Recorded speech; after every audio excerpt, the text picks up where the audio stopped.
Hopefully we'll be getting more votes soon. Back with the panel here. As again, we're waiting for Senator Elizabeth Warren. Andrew Yang, I heard you saying this as Diane Gallagher was reporting. This hurts candidates. This hurts the candidate. Yeah, if I'm a candidate, I'm really angry. I was angry after Iowa, and I'm trying to be forgiving about, it's like a technical failure. But imagine being a candidate or a campaign that spent months and months of your time, thousands of volunteer hours, staff, blood, sweat, and tears, and then them coming and saying, like, hey, we don't know what happened.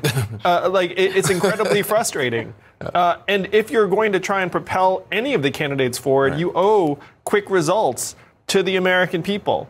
To me, the best process would be primaries with ranked choice voting.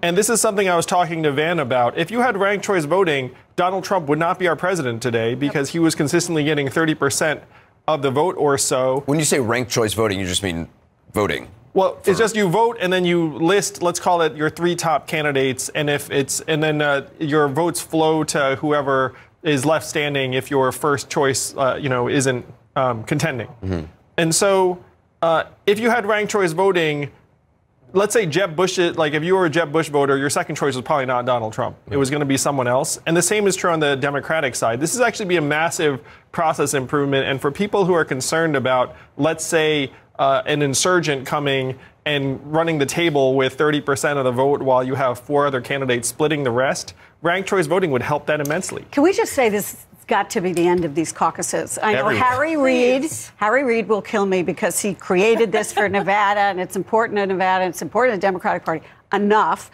for having 3 separate sets of answers or results for one caucus. I mean, this is crazy. It's crazy.